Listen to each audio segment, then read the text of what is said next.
Thank you, Ms. Hovey. Nice to be on the platform again. This has been a very mutually pleasurable experience. And so happy to be talking about this topic. Hopefully there won't be more typos besides the two commas after my name.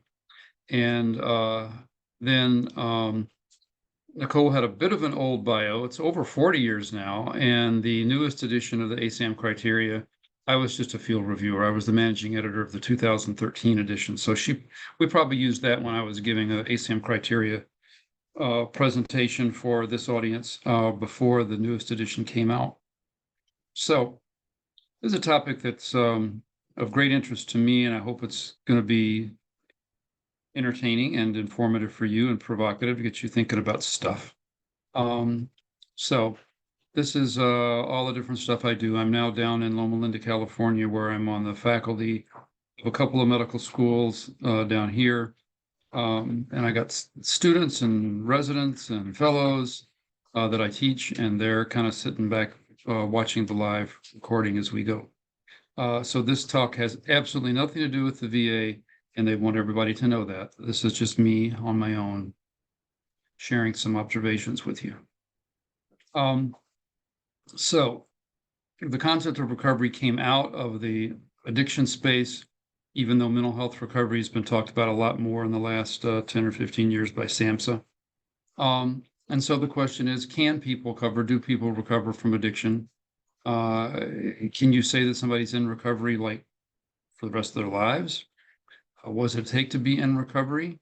If they relapse once a week, are they still in recovery? Does in recovery really have no real meaning except I'm just trying, just give me a break, I'm trying. It's an important concept, but viewed differently by different people and different perspectives. I'm really not going to try to focus here on mental health recovery, though you can make your own parallels and leaps.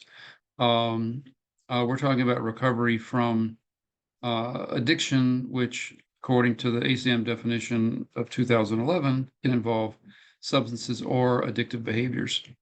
So non-substance addiction as well. So there's a whole range of things in the substance use field, but you could also do this for gambling, or you could do this for sex addiction or what have you.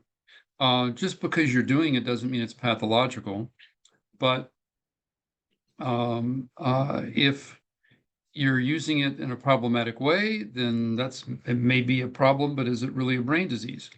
The brain disease is progressive in most cases, and without treatment can lead to disability or death.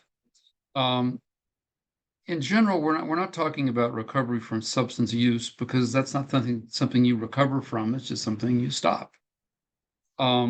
But the complex biopsychosocial condition of addiction is something that involves more than just quitting.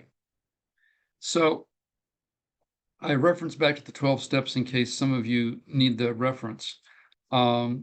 Alcoholics Anonymous was founded 90 years ago in Akron, Ohio. And a lot of the professional treatment that evolved through the 60s, the 70s, the 80s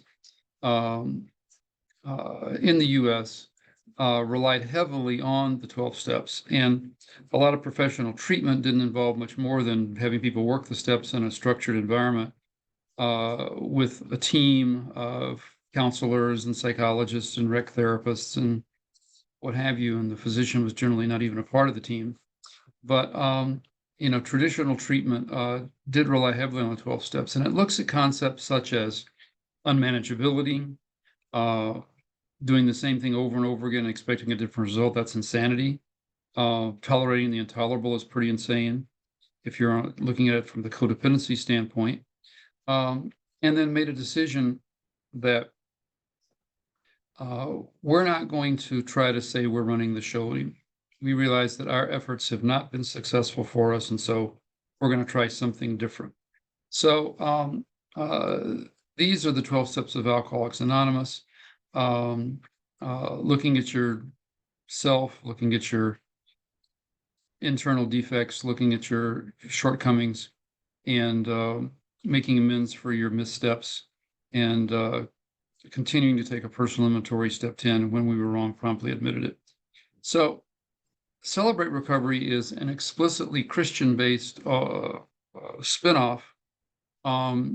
Rick Warren in Orange County, California, was a fundamentalist Christian kind of non-denominational megachurch leader. But I want to give him credit for a lot of things. He wrote a book about purpose-filled life, and he's a thoughtful guy, and I've never met him, and I'm not part of that branch of Christianity myself. But he said, look, AA is vague on who your higher power is. We're not vague about it. We say our higher power is Jesus Christ. Now, obviously, that doesn't apply to people that are Christian.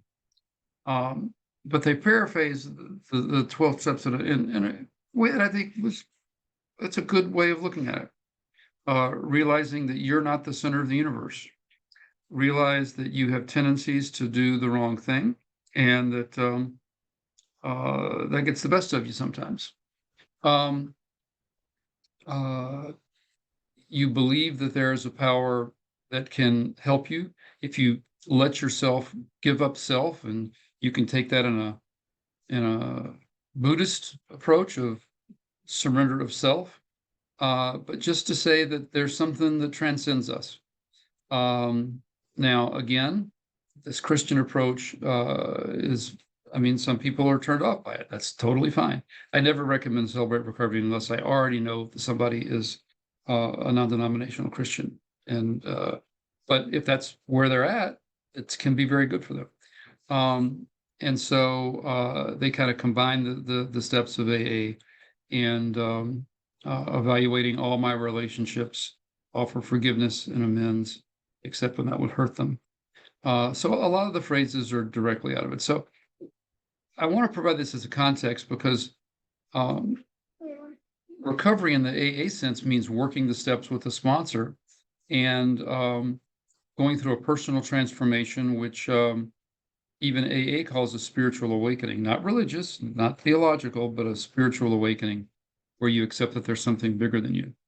But there's plenty of definitions out there. We're going to mention several of them in this hour. And, the kind of the currency of the realm is probably the SAMHSA definition.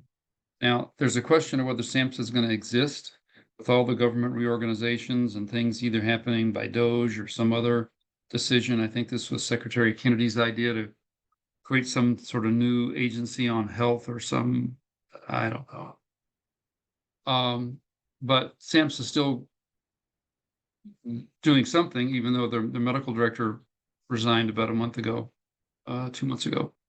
But the Substance Abuse Mental Health Services Administration came up with a consensus definition of experts, and here you go. Again, they made sure it's for mental health and addiction. They want that stated because both were in SAMHSA's mission.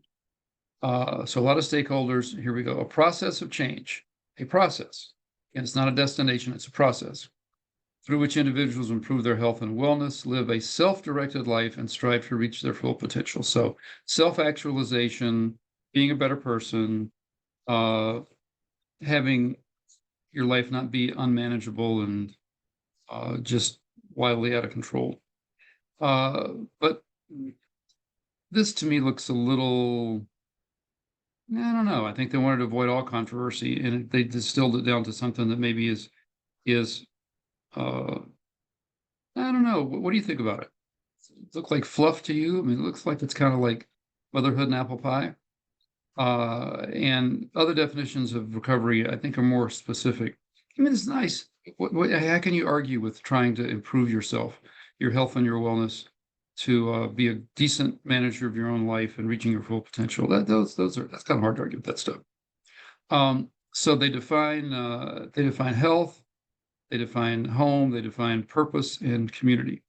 Now, I would say in the various definitions of recovery that we'll talk about, meaning and purpose is important, and community connections is important. Being connected with others, being a good citizen, you'll see in one definition. And a lot of what's missing in the life of a person with active addiction is they've lost their sense of purpose. They don't feel like there's any meaning in life. And they're in this existential darkness that they use substances to try to fill.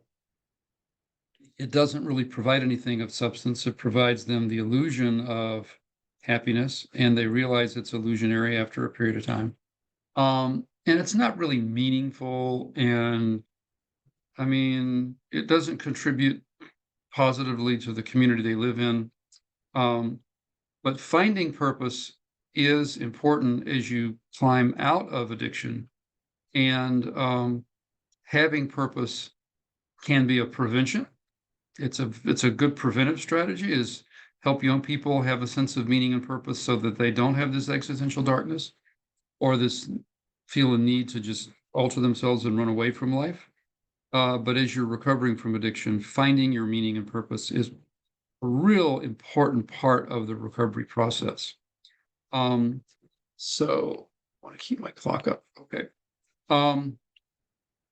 So SAMHSA came up with their definition, but they got a little bit more detail when they talked about the principles involved. Hope. Life isn't hopeless. No matter how tough your condition is, other people have recovered and you can too. Person-driven, many routes, not just one route. Holistic, biopsychosocial, spiritual. Involvement of support from others who have lived experience. It does involve connections to others. We need to be attentive to cultural variances. We need to be trauma informed and trauma respectful. A strengths-based approach, respect for the person. So many catchphrases that we've seen over, well, the course of my almost 50 years doing it, and how many years you've been in the field, 5, 10, 15, 20, 25. You've heard these phrases: trauma informed, strengths based, all that kind of stuff. But what all is involved in recovery? Probably more than somebody sitting in a corner and contemplating their navel and figuring out a new way of looking at life. It's not just individual meditative. Recovery is cognitive, emotional, behavioral, relational, and there's a lot of behaviors involved. So that requires somebody else, and bouncing ideas off of a trusted confidant or accountability partner is a long part of the AA tradition. So again, what are we trying to recover from? We're trying to recover from some dis-ease, some illness, some, in the case of addiction, and using the framework of the group that I led back 15 years ago, we want to talk about a disease of the brain that involves a lot more than just the brain, but we can't ignore the brain. But it's a primary disease, which means it comes from nothing but itself. It's not due to depression or economic depression or marital trouble or occupational loss, or it's not due to a bad boss or a bad president or a bad spouse or a bad kid. It's due to itself, and it's largely genetically driven. It's a chronic disease. It involves various parts of brain circuitry, not just the reward circuitry. It has biological, psychological, social, and spiritual manifestations. And the person really is trying to either get reward or relief through what they're doing, through a chemical or through a behavior. And it's counterproductive. It's not healthy. So this is what we want somebody to recover from. This condition where there is inability to abstain on a consistent basis, inability to control your engagement of the behavior. You get out of control and do it for longer than you plan, with outcomes different than you plan, doses different than you intend. A subjective hunger for something, that you miss it when it's not there. That's not necessarily withdrawal. It's not withdrawal. It's actually just drug hunger. Being in denial, which you can see I wrote this phrase. Look how many words. Diminished recognition of significant problems with your behaviors and your relationships. And people in addiction, they do have diminished recognition, and it can be really, really, really, really diminished, which you would call being totally clueless, completely in denial, but just minimizing, just not, your psychology doesn't let you see what's going on because, again, you don't want to feel pain. So you use defense mechanisms of minimization, projection, rationalization, what have you, say it's not that bad. And then you end up with a person with addiction who says, I can handle it, which, again, the first 3 steps of AA say, you've been trying to, have you really? Let's let somebody else handle it, or maybe take a different approach. So it's progressive, going to result in disability or death. So this is what we want to recover from, and then what would recovery entail? So we're going to keep digging deeper. Now, my view of what the essentials that differentiate addiction from non-addiction, from normal drinking from really addictive drinking, or drug use, or gambling, are 3 real qualitative differences. The impairment of control, meaning you plan to do something and it doesn't go according to plan. Your intentions get trumped by your disease and the carry forward the drive of this disease to more. So impaired control, preoccupation. That's a cognitive preoccupation. It's on your mind. It's an emotional preoccupation. It's your main love. It's your behavioral preoccupation. It's all you do. It's really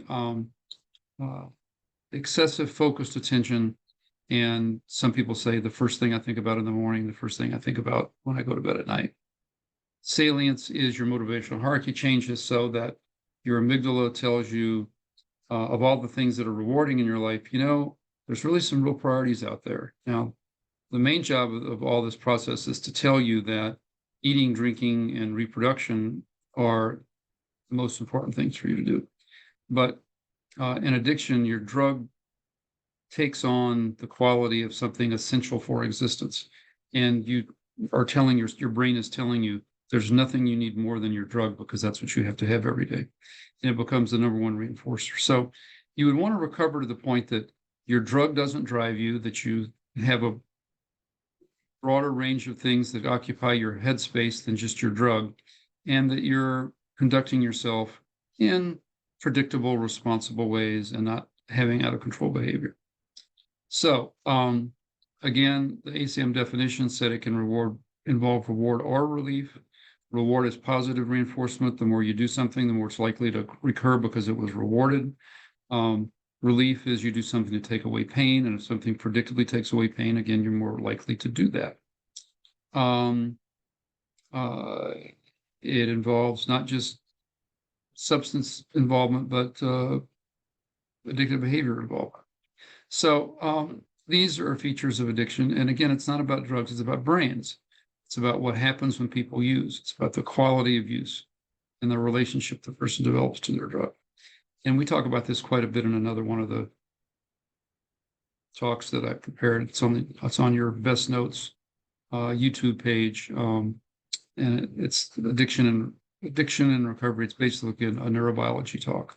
So, we can talk about the reward circuitry where the dopamine comes from, and the dopamine gets released up to your cerebral cortex where you're aware that something happy happened, or something happened that you interpret as happy. And you go, oh, that was good. And then maybe I'll take another scoop of that ice cream. Or maybe I'll take another line of that cocaine, or whatever. So you're consciously aware, and then you consciously seek it out. So again, we got the old brain slides and how we were hardwired for nurturing our young when they're too young to take care of themselves, when they can't walk, when they can't feed themselves. If we're not there to nurture them, they'll just lie there and die. That's what happens to babies when they're just left on a curb or left outdoors. You have to bring them along, and the dopamine release that says something really nice happened, it absolutely is part of not only hugging your kids but hugging somebody else. So nurturing is one of the natural rewards that's healthy, and drug use is one of the unnatural rewards that's unhealthy. So we've kind of talked about this, that you use despite adverse consequences, and you return after periods of abstinence, even with the catastrophes that's been associated with your addiction. These are the things that you see. There's a lot of defects in executive function from the frontal lobe that occur in addiction. Still some questions about what's the chicken, what's the egg. Do people have frontal lobe deficits that lead them to addiction, or does the frontal lobe deteriorate in its functionality in addiction? We know that it's coincident that during addiction, the frontal lobes are not doing that great of a job. You're not deferring gratification. You're not making reasoned judgments. You don't do planning very well. You just kind of go all in with kind of a primary process. Now, me approach that looks to other people as selfishness. It's very self-destructive, in fact. So, again, there's an impulsive and compulsive drive, plus an inability to use your frontal lobes to hit the brakes. You're all accelerator, no brakes.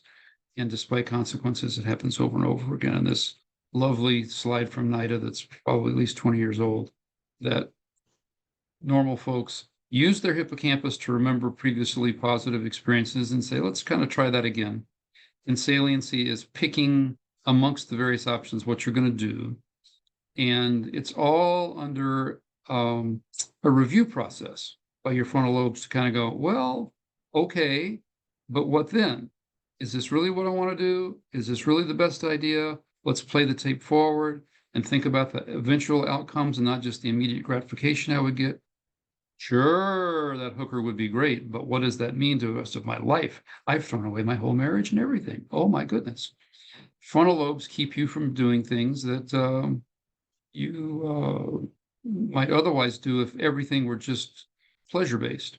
The problem is in addiction, those frontal lobe functions don't provide a stop sign. And your previous experiences, your cues to use are very intense coming from your hippocampus. So people, places, and things make you salivate, just like Pavlov's dog, make you think about your drug. And again, of all the things you could possibly do, your amygdala is going to prioritize eating, drinking, reproducing, and nurturing. Ooh, but your drug can overtake all of those and become the number one reinforcer in your life, and everything else falls to the wayside. And with this huge drive to use, you unfortunately at the same time have lost your brakes. And that's loss of control. So, research has shown that in a lot of cases of addiction, an overgeneralization is that people use sedatives to get rid of pain and people use stimulants to produce excitement. So if they're looking for positive reinforcement and seeking thrills, they'll generally use stimulants and hallucinogens. And if they're looking to get out of their misery, they try to drown their sorrows with downers and opioids. That's a generalization that isn't 100% because there's a lot of reward that people are seeking when they use downers, and there's some relief that can come through the use of stimulants. So, but the progression part's really interesting, and that is that to the extent that you're using for positive reinforcement early on, like I want a buzz, like I want some numbing, like I want whatever that this behavior or chemical is going to do for me, as the disease progresses, you end up stuck in this negative emotional state, which I don't think we're going to have time to really get into that much today. And you're just looking for relief. You're just looking to get out of the misery. And you use for what's called negative reinforcement. That's not punishment. Negative reinforcement means you do something that will take away pain. So as you progress into addiction, you're using not because you want to, because you need to. Not because it would be fun, but because, oh my God, what else are you going to do? Because you're in such existential misery. So, there is the issue of, is it addiction or is it just heavy use? Heavy use is a real thing, and heavy use is associated with medical complications. So heavy use is the public health problem.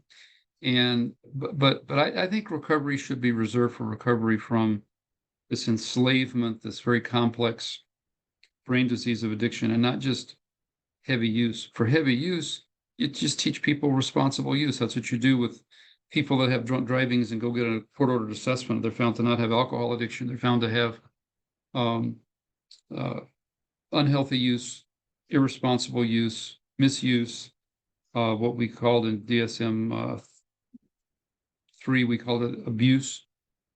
It's not a brain disease. So you can teach somebody without the brain disease to use in moderation and to use responsibly.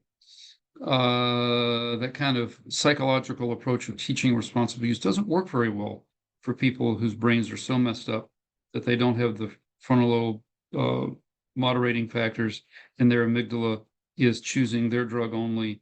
And it doesn't take away all choice, but it greatly changes your motivational hierarchy and your capacity to make healthy choices. You're going to choose the thing that's most salient, and that's your drug. And you're going to choose it over your kids and your spouse and your own health, which is sick. That's not normal. Okay. So addiction isn't a disease of how much you use or how often you use. It's what happens when you use. Now, the problem is that, NIAAA and NIDA are involved in funding research, and a lot of the research is on new treatments. A lot of the new treatments are pharmacological treatments. And NIAAA convened a consensus conference to look at what's going to be the outcome variable in research projects that we will fund through federal research grants. And they realized that total abstinence is the ultimate goal, but it's elusive and it's not an immediate goal. Let's find something that we can measure. And they came up with the consensus definition: reduction in the number of heavy drinking days per month. So believe me that if a drug is FDA approved for substance use, this is a drug that has been shown to be able to reduce heavy use episodes. If you go to an A meeting and you say, let's try to reduce somebody's heavy use, and that's all we're going to aim for, is that going to get them where they need to get? Well, the big book would say partial measures avail us nothing. The reason I recommend abstinence is not because I'm doctrinaire. Well, you could say I am, but I go by the doctrine of let's look at the evidence. The percentage of people who can become controlled users after they developed addiction, after their brain has changed from a normal brain to an addictive brain. They've gone through the neuroplasticity. They've got a brain that has a hyped up hippocampus, a hyped up amygdala, a hypo-functioning frontal lobe, and this orchestra results in addiction.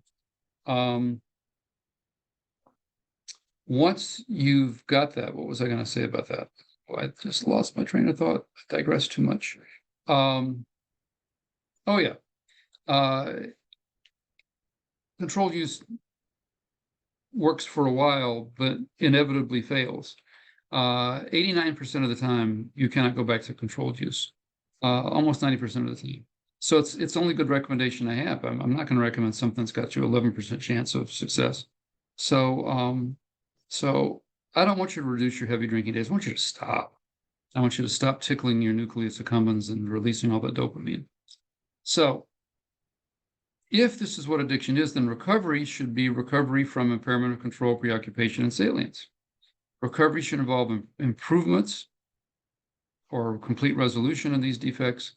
It should involve changes in neuroplasticity. And really, you wonder if the brain's going to go back to normal. What would that look like? So addiction science, even clinical science, is not at the point of that yet, of really understanding how you can turn a pickle back into a cucumber, which AA says you absolutely cannot do. But I think the future is going to be that in some kind of way when we figure out what to do. And I don't want to get way digressive, but the GLP-1s may have some capacities that previously used pharmacotherapies haven't provided. But we'll see what that research shows. So is it abstinence? Is it a status? Is it a destination? Is it a process? We already saw that SAMHSA called it a process. So do we set somebody is recovered, or are they always recovering? Do you ever leave the world of recovering and say you're recovered? Interesting concepts. So I would say that recovery is no active addiction. You're not actively, pathologically pursuing reward or relief. And you can argue that the opposite of addiction isn't being dry or being absent, it's being connected again. And what does connection involve? Well, as I reflected on this talk and the themes of it, I remembered, Freud saying, why do we go to therapy in the first place? What's the purpose of life? And he said that, work and love, that's all there is. And I think love and work is a great, great measure of success for the person recovering from addiction, that you're productively engaged with the world, you show up to do something that's pro-social, you make some money and pay some taxes so that your family can live better and the country can live better by shared wealth. You're being a good citizen. You have something meaningful to do. Your day is structured, and your relationships are meaningful and have quality and aren't superficial and exploitative. I mean, if you can take every person with active addiction and turn them into somebody who is well connected to people and has loving relationships and doesn't exploit people and has structured daily activity and is productive every day, well, kind of hard to argue with that, I would say. So the same larger group that developed the ASAM definition of addiction developed some other definitions that got very little play.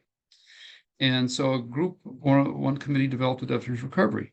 So a process of sustained action that addresses all of the aspects of addiction in the direction of achieving behavioral control. And let me move my postage stamps on my screen here so I can read it. Reversal of this kind of pathological narcissistic approach to the world, where you think that you're the only one that matters and you're the one that can solve everything and you don't need anybody else.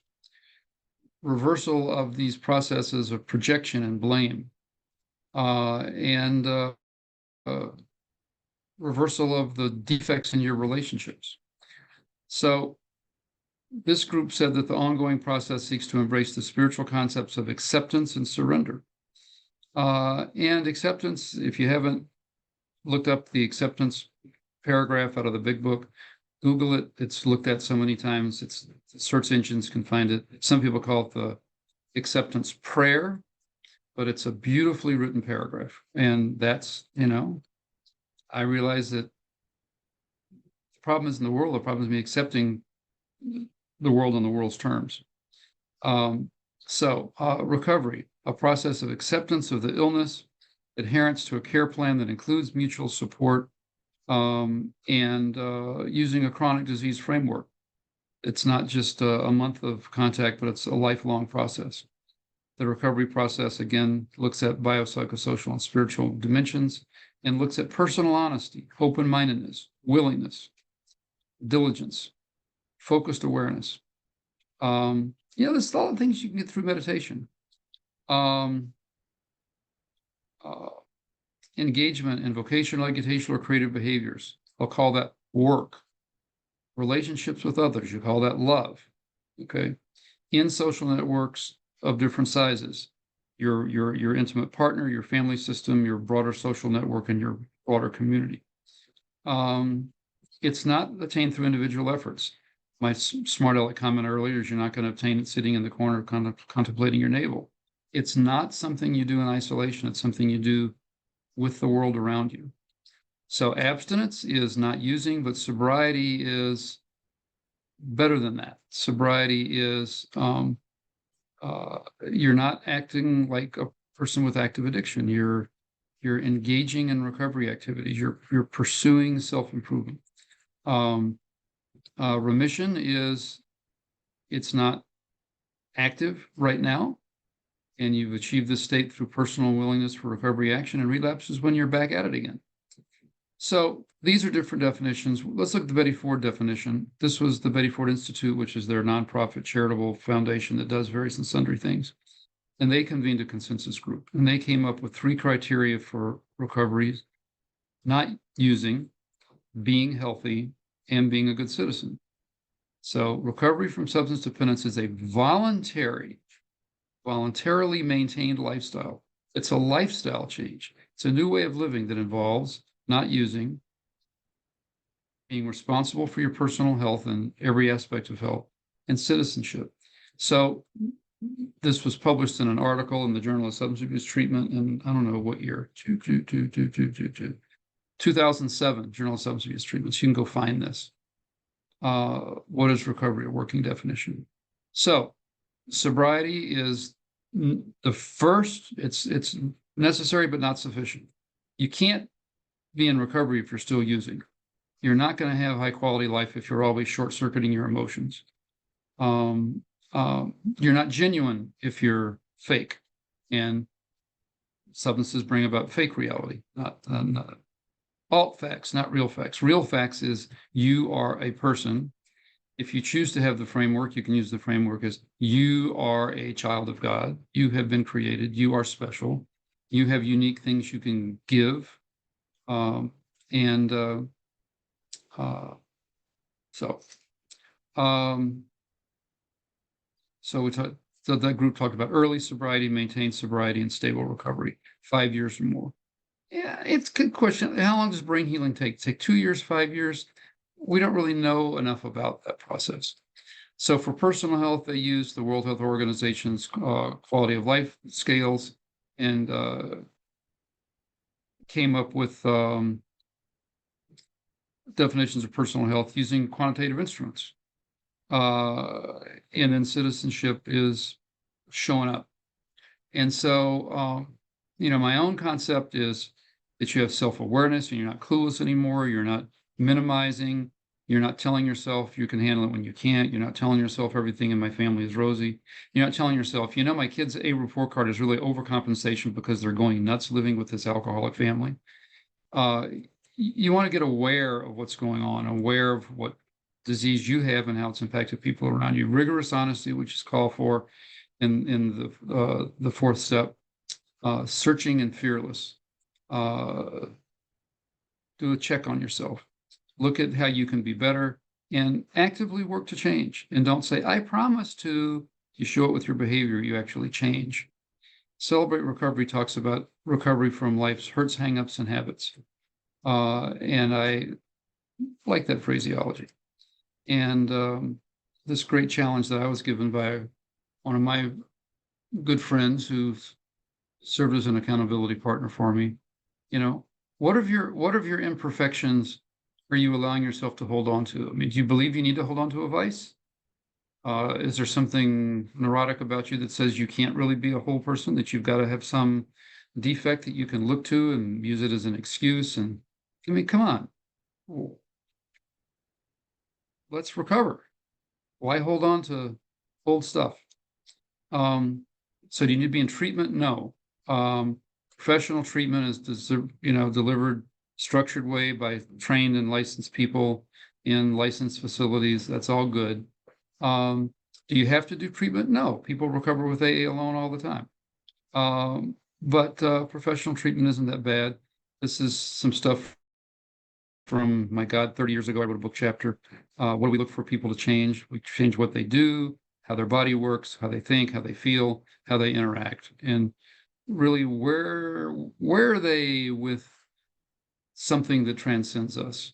And again, the aspects of spirituality, it's meaning, it's values, it's acting in accordance with your values, it's showing self-compassion, it's leaving the dark world of self-loathing, which is hard to leave if you keep doing things that make you loathe yourself. So changing your behavior is a very important part of recovery. Stop doing that stuff, and you won't have to hate yourself for it, beat yourself up for it. But living according to values instead of violating your own values. If you've lost your values, go regain them. And obviously, if you lost connections, get reconnected. So again, talk therapy works on the consciousness and maybe helps with frontal lobe function. A lot of addiction is subcortical, automatic, not conscious awareness, unconscious craving, drives, cue response, these automatic things that happen. And so, meds work on the midbrain, and talking works on your conscious brain. I love this model of addiction and recovery. Those of you that have been in the addiction world, you've seen what we call the progression chart, where somebody falls off of baseline and goes down into the abyss. And then there are various qualitative descriptors on the progression chart. And then would you come out of the abyss? What happens? Well, Stephanie Covington and Rick Dower and I forget who Griffin is, came up with this model that says it's not just a linear fall into the abyss, but it's three-dimensional, that there's breadth that constricts down to narrowness and needs to be breadth again. So there's constriction as we go down the path and expansion as we come out the path. And the atrophies that happen in addiction are your social network narrows. You have fewer networks and fewer people in each network. So your network could include your family, your clubs, your church, your workplace friends, your extended family, your community at large. And the number of networks narrow, the number of people in the networks narrow. And at the end stage, when somebody truly is that rare person, the 1% skid row, homeless, no reward at all except their next hit of something, really their social network is them and the people they use with and the people they obtain supplies from. AA helps socialize people and get them out of that narrowness. You stop losing interest in your hobbies. You stop going and doing interesting things. Your life just devolves into sitting in your lazy boy using. You stop feeling. You can't express your feeling, can't even put them into words. Alexithymia, you can't put into words what you're feeling. You don't know how you feel. And you become aware of your feelings and become willing to tolerate your feelings. And that's a huge part of recovery, is being willing to tolerate your feelings. And then you have other rewards you build in your life, going to a baseball game, going to an art gallery, going to a music concert, taking up drawing, taking up any hobby, taking up any artistic pursuit, yoga, anything. But you get rewards from something other than your number one drug. So again, expansion of these things and all those different dimensions. And what does AA do? Well, you can repeoplize through a number of means. The repeoplization is a part of recovery. Again, you've become isolated. You've shut things out. You're not a good friend anymore. You're not a good partner anymore. Nobody can rely on you. And so either you've dropped them or they've dropped you. And coming out of addiction, you need to get repeoplized. And I wish I could remember which of my fabulous mentors over this 43-year career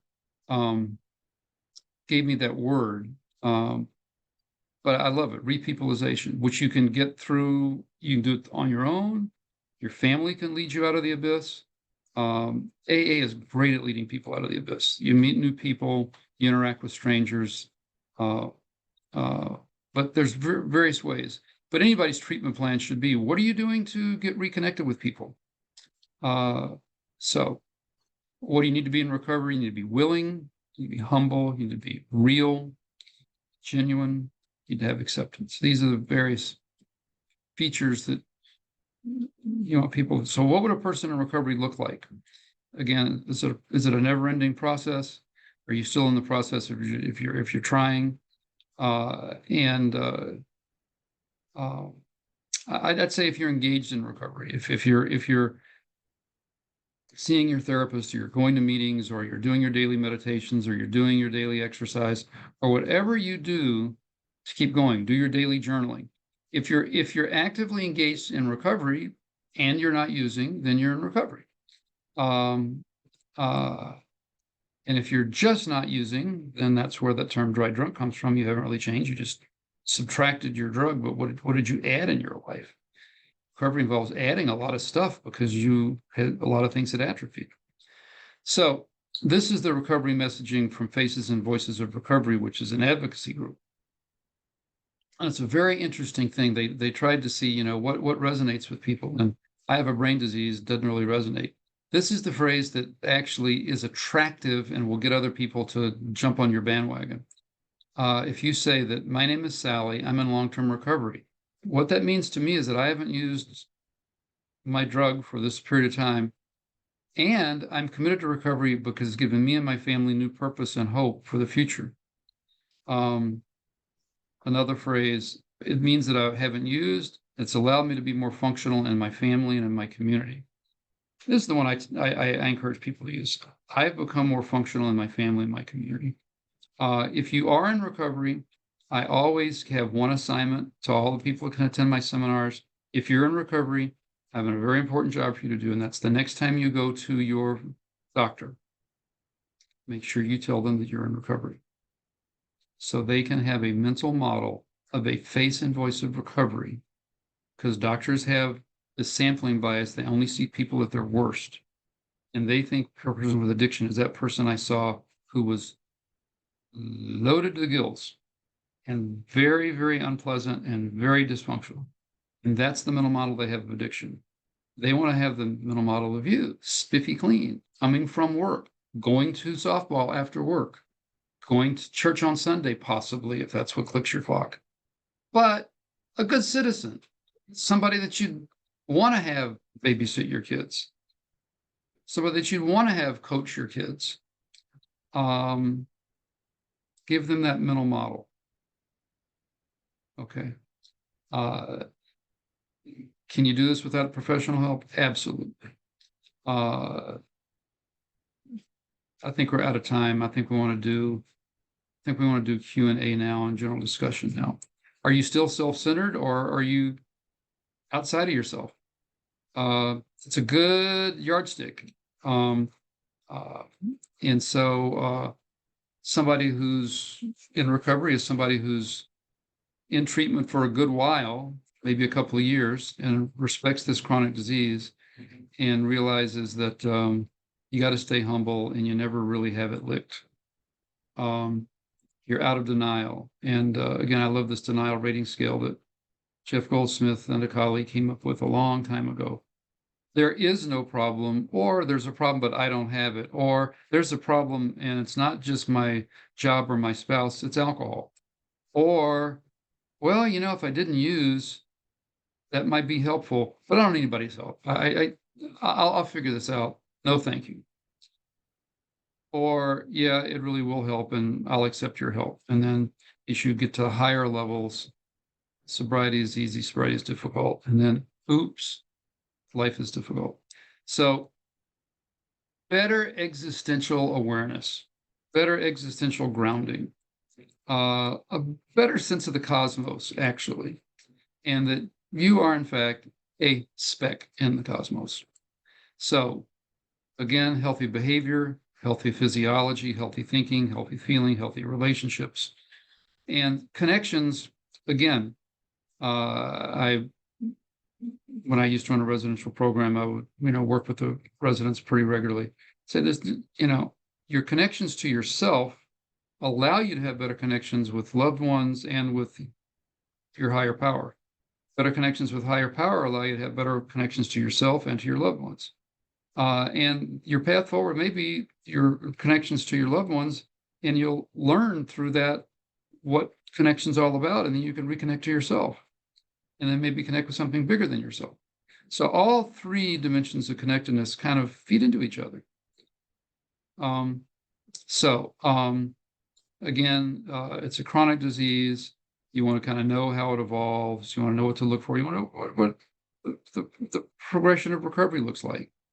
Being honest, being accurate, being out of denial, accepting that there is a problem and I have it, and it's up to me to address it, and I can't solve it on my own. I need to be open to other viewpoints, but I need to be personally responsible for my recovery, and personally responsible for my health. I'll be healthy and stop smoking cigarettes, deal with my weight, all the things you got to do.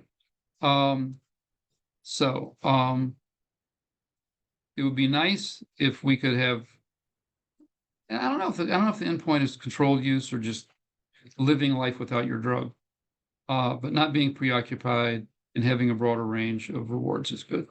So, a nice summary from a neuroscientist in a relatively recent article. It would be nice if we could come up with some treatments that would improve all these things, but we're a good ways away from all of this. Uh, so I wanted to do a talk on what we know about brain healing and recovery, and it's just not out there very much. We just don't understand enough.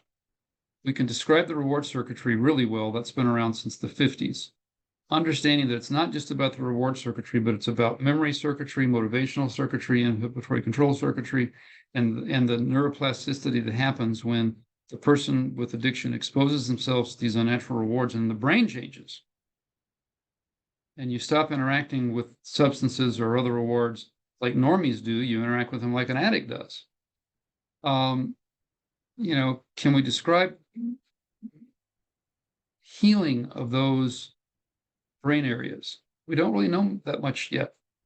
One thing we do know is that the change process is very rapidly thrown away with relapse. It may take you a while to get better, and you throw that away really fast with relapse. And the other thing is that tobacco use is a big factor in addiction recovery. Those that don't use tobacco recover better, and tobacco use continuing to provide an unnatural stimulus to the nucleus accumbens to release all this dopamine tells your brain, I ain't clean. Tobacco use is a real factor. So I will throw that in. That came out of several articles I read in biology. Nicole, what you got? Dr. Miller, you have a captive audience, so we haven't had any questions so far. But if anyone does have a question, feel free to put it in the Q&A portion, and we'll try to get to it. But Dr. Miller, if you want to go over your last few slides, now that we have a few extra moments, feel free. Okay, but yeah, they might have gone to sleep, Nicole. You never know. I don't think so. Okay, what am I doing here? Well, I talked about that book chapter I wrote, and changes in your physiology, changes in your behavior, changes in your thoughts, your feelings. Go back and study that one. It's a good one. And so uh, uh, the natural history is people go from living a normal life punctuated by occasional use of a euphoriant. Again, it's normative for people to go on a buzz. 65% of people use something, a third of the population doesn't. But it's, more people than not get a buzz. And normies, it's one off. You go get a buzz and that's it. And with addiction, again, there's neuroplasticity, your brain has changed, and then you're stuck with all these conditioned cues and your drug hunger, and your motivational hierarchy has changed, and there's the drive to get more and use more. And so you would like to inhibit the progression of disease and like to reverse the progression of disease if you could. So again, this slide, a neuroscience-informed framework for developing various and sundry interventions that mimic or enhance. What does this say? I got to move my little thing around here.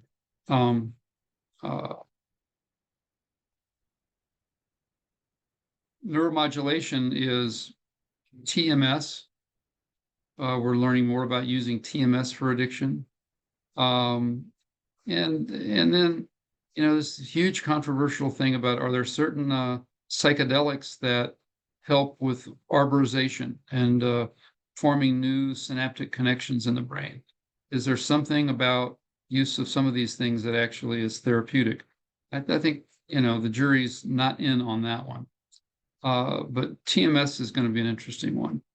And you want the brain to heal itself, and you want to have people thinking more clearly. And so, Dr. Miller, we do have a few questions, if you don't mind, if we can oh get no, that's those great. answered before the end of the presentation. Yeah, this is a good We were slide to keep up there while we're doing Q&A. Okay. wonderful. Um, I had a question. To your knowledge, are there any non-AA models that seem to offer promise for addiction recovery? AA has been used so much for so long, it seems to overshadow even the thought of another approach. I'm not going to take that kind of a gloomy spin.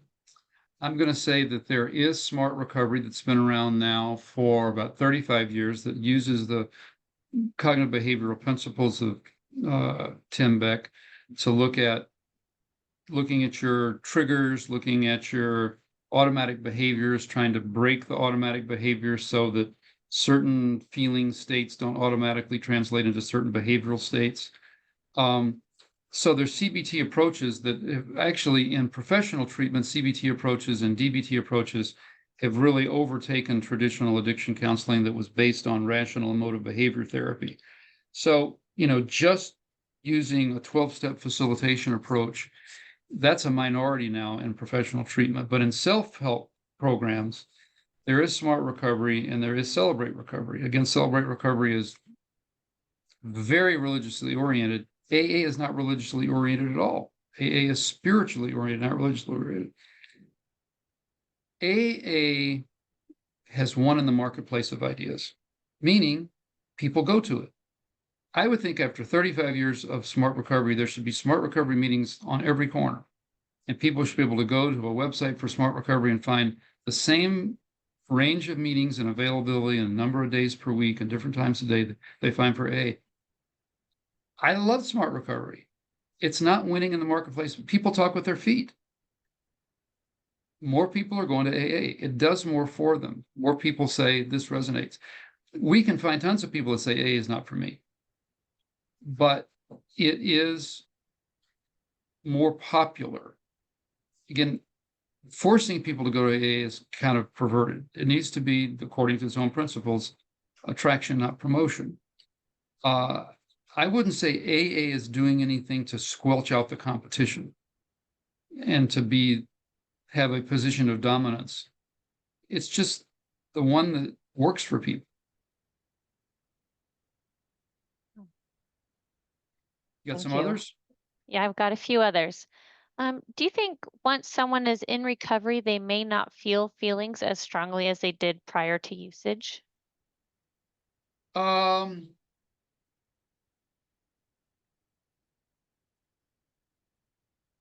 well, I'm going to make a value judgment here and say that the intensity of feeling during intoxication isn't real. Uh, Real genuine feelings comes from abstinence. Real genuine feelings comes from letting yourself feel and allowing things to just kind of be there and you become aware of them. The classic line from either Al-Anon or AA is, I this morning was just so dark. I cried for 2 hours. I was thinking about all these things.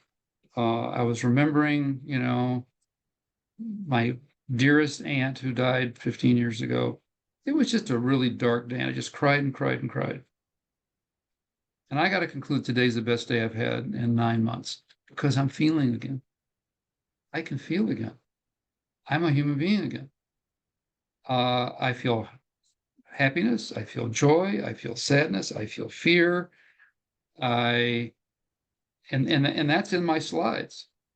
It's in the Stephanie Covington cartoon. You open up like the rose opens up. You're able to feel the feel, and you recognize, you go, holy cow, I'm a human with feelings, not just a human being who does things, not just somebody. I'm not a human doing. I'm not just a human lump. I'm a human with all sorts of feelings, and at times they're unsettling. What's wrong with feeling unsettled? Why do I have to be settled all the time? What that's oversold. Um, so um, no, I think the model that recovery allows you to feel, and you don't feel the need to have these automatic invoking of defense mechanisms to rationalize, displace, sublimate, whatever you're going to do. No, celebrate them. Excellent. What else we Um, got? a question about ayahuasca. What's your experience with it and what are your thoughts regarding those types of drugs and treatments? I think I'm totally ignorant. What's ayahuasca? Oh, I might be too as well. More of a hallucinogenic. It's stronger Oh, than psilocybin. oh, oh. Well, there's serotonergic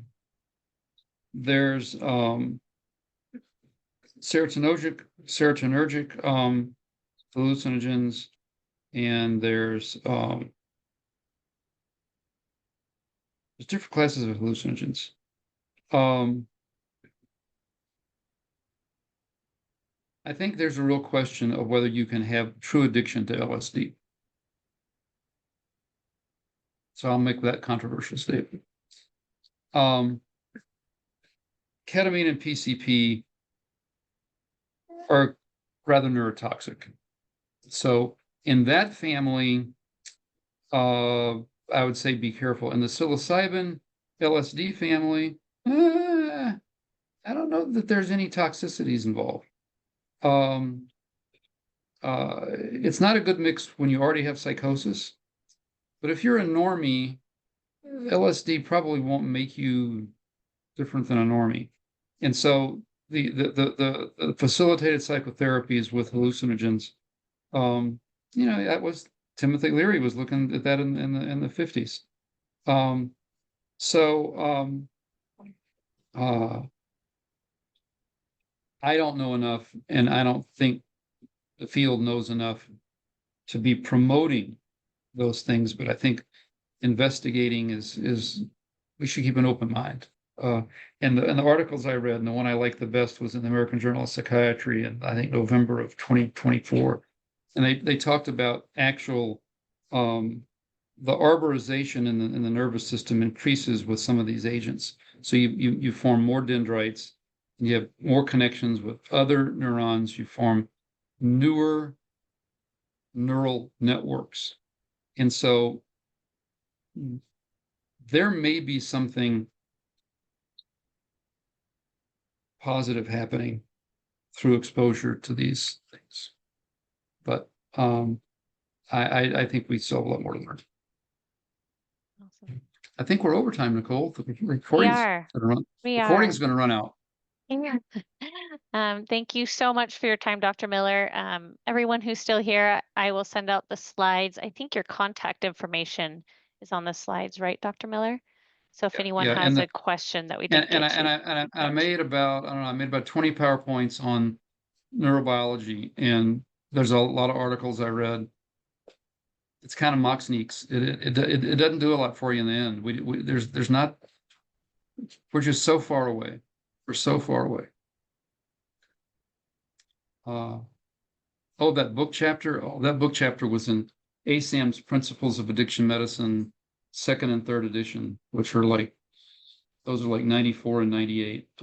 You have to find them in a real library with real books. I don't know if they've been digitized, but the second and third edition of the ASAM textbook, Principles of Addiction Medicine, and it was called Overview of Addiction Treatment.